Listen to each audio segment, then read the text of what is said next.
नमस्कार। सध्या भाजप आणि राष्ट्रवादीच्या पक्षप्रवेशानं शिवसेना शिंदे गटात अस्वस्थता निर्माण झाली आहे।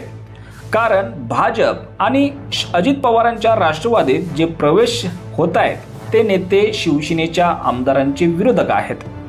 शिवसेना आमदारांच्या विरोधकांना पक्षात घेऊन त्यांना ताकद का दिली जाते असा प्रश्न आता शिंदेच्या शिवसैनिकांना पडलाय। एकनाथ शिंदेची ही कोंडी करण्याची रणनीती तर नाही ना असा संशय या निमित्तानं घेतला जातोय।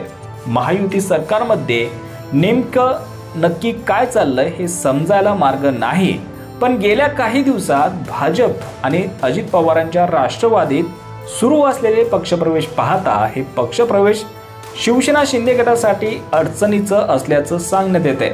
तर महायुतीतच शिवसेना शिंदे गटाची कोंडी करण्याची योजना तर नाही ना अशी चर्चा आता शिंदेच्या शिवसैनिकांमध्ये सुरू झाली आहे। धाराशिवच्या भूम परांडाचे माजी आमदार आणि राष्ट्रवादी शरद पवार पक्षाचे नेते राहुल मोटे यांनी अजितदादांच्या राष्ट्रवादीत प्रवेश केला। तर वास्तविक पाहता भूम परांडाचे आमदार हे शिवसेना शिंदे गटाचे तानाजी सावंत आहेत। तानाजी सावंत समोर आव्हान म्हणून राहुल मोटेंचा प्रवेश झाला नाही ना असा संशय आता घेतला जातोय।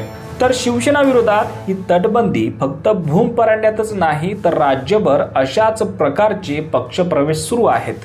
पुरंदरमध्ये शिवसेना शिंदे गटाचे विजय शिवतारे हे आमदार आहेत। तिथं काँग्रेसच्या संजय जगतापांना भाजपनं प्रवेश दिलाय।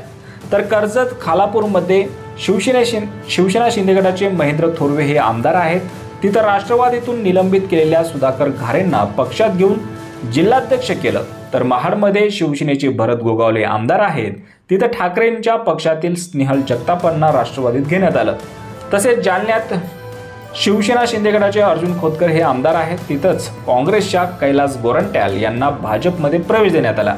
तर जिथं शिवसेना शिंदे गटाची ताकद आहे किंवा जिथं शिंदे सेनेचा आमदार आहे तिथं मोठा नेता पक्षात घेऊन त्याला ताकद देण्यामागं भाजप राष्ट्रवादीला नक्की साधायचं काय आहे असा प्रश्न पडतो।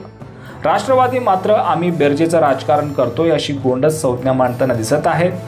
तर शिवसेनेच्या नजरेतून या गोष्टी सुटलेल्या नाहीत, पण शिवसेना शिंदे गटासाठी ही गोष्ट म्हणजे बोलताही येत नाही आणि सहनही होत नाही असं झालंय। तरीही शिवसेना शिंदे गटाचे नेते या तटबंदीमुळे अस्वस्थता नसल्याचं सांगू लागलेत। शिवसेना हो म्हटली तर शिवसेनेसह आणि नाही म्हटली तर शिवसेनेशिवाय अशी तयारी तर पडद्यामागून सुरू नाही ना अशा संशयाला जागा आहे। मात्र या इनकमिंगमुळे शिवसेना शिंदे गटाची महायुतीतली बार्गेनिंग पॉवर कमी केली जाणार हे मात्र नक्की आहे। याबाबत तुम्हाला काय वाटतं? तुमची प्रतिक्रिया कॉमेंट सेक्शनमध्ये नक्की कळवा। धन्यवाद।